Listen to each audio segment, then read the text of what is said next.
অহংকার অত্যন্ত ভয়াবহ এবং খারাপ জিনিস। যে অহংকারের কারণে মানুষের পতন হয়, খুব দ্রুতই পতন হতে বাধ্য, এবং আল্লাহ তাআলা এটার চরম পর্যায়ে বিচার করেন এবং সেটা আল্লাহ ছাড় দেন, কিন্তু ছাইরা দেন না। এই যে মনে করেন অহংকার করতে করতে করতে করতে কুমিল্লার 4 আসনের দেবিদ্বারে আপনার হাসনাত আবদুল্লারে একজন মনোনীত প্রার্থী, উনি কি বলছিলেন যে তারে নাকি সে চিনেই না।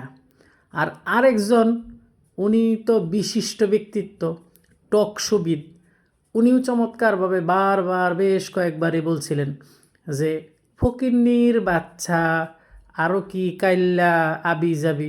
অথচ এরকম একটা জুলাই যোদ্ধা, তারে নিয়ে এরকম কটূক্তি করতে তাদের মনে করে ন্যূনতম বাধে নাই।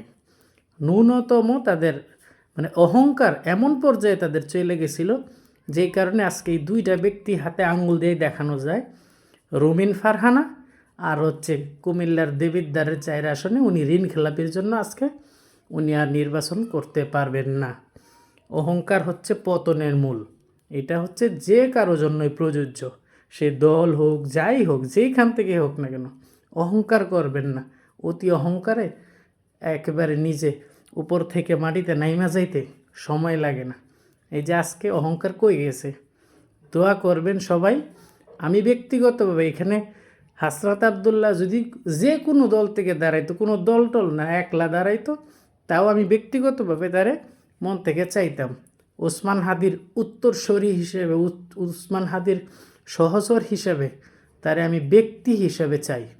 দেশের স্বার্থে, দেশের ভালোর স্বার্থে আমি তারে পছন্দ করি।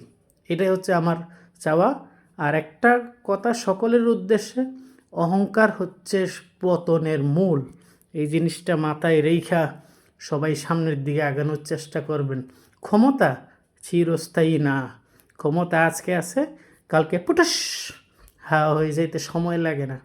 ক্ষমতা নিয়ে বড়াই করবেন না। আজকে আপনার ক্ষমতা, আল্লাহ তাআলা যে কোনো মুহূর্তে আপনার ক্ষমতা কায়রা নিতে সামান্যটুকু আল্লাহর কাছে সময় লাগে না। ভালো থাকবেন। আসসালামু আলাইকুম ওয়া রাহমাতুল্লাহি ওয়া বারাকাতুহু।